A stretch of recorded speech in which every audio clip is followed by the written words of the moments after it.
ده حكم لمحكمة الجنايات في أم وأبنائها عملوا إيه؟ خلصوا على الأب، والسبب حضراتكم هتعرفوه من الفيديو.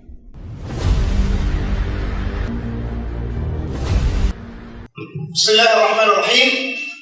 منطوق القرار في الجناية رقم 1613 لسنة 2021 جنايات صان الهضم، والمقيدة برقم 206 لسنة 2021 كلية شمال الزقازيق، ضد المتهمين صلاح مسلم أحمد مسلم، سمير مسلم أحمد مسلم، منجم مسلم أحمد مسلم، ياسمين مسلم أحمد مسلم، وليسة زاهر محمد زاهر، هناء مسلم أحمد مسلم، لأنهم في يوم 15/10/2017 بدائرة مركز شرطة الكابوس محافظة الشرقية المتهمين من الأول إلى الخامسة قتلوا المجني عليه والده المسلم أحمد مسلم خطأ عمدا مع سبق الإصرار بأن بيدوا النية وعقدوا العزم المصمم على قتله، بأن أعدت المتهمات الرابعة والخامسة عقار طبي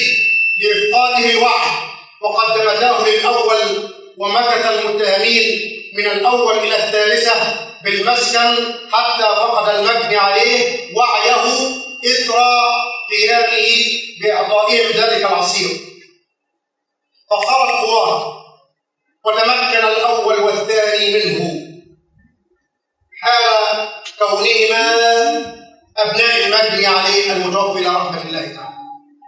المتهمة السادسة اشتركت بطريق الاتفاق والتحقيق مع سائر المتهمين على ذلك الفعل، فوقعت الجريمة بناء على ذلك النحو المبين تفصيلا بالتحقيقات أحرزوا سلاح أبيض بدون مسمى قانوني. والثالث منها أن المتهمين الأول والثاني أبناء المتوفي إلى رحمة الله، وعلى إثر علمهما من المتهمة الثالثة شقيقتهم من قيام والدهم المبني عليه من معاشرة ومواقعة نجلته المتهمة السادسة هناء مسلم أحمد كرها عنها لفترة زمنية ولمرات عديدة وفي أماكن متعددة، فاتفق المتهمين فيما بينهم وعقدوا العزم على التخلص من المجني عليه والدهم، وأعدوا لذلك عقارا طبيا منوم لإفقاده الوعي، ونفاذا لذلك الاتفاق تم إعطائه العقار حتى فقد الوعي.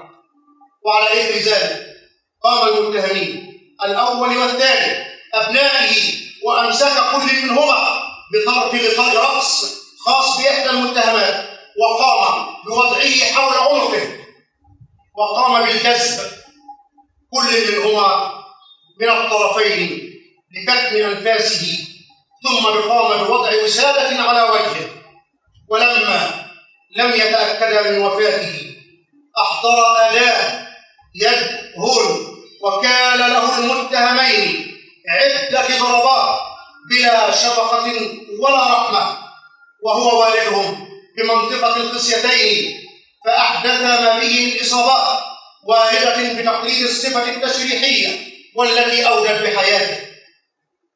وقد تأيد ذلك بإقرار واعتراف المتهمين الأول والثاني بالتحقيقات تفصيلا بارتكابهما الواقعة بالاشتراك مع باقي المتهمين، وتأيد ذلك بما ورد بتحريات المباحث والتي أكدت صحة الواقعة، وما ورد بتقدير الصفة التشريحية واطمئنان المحكمة إلى أدلة الثبوت التي اطمأنت إليها جميعا.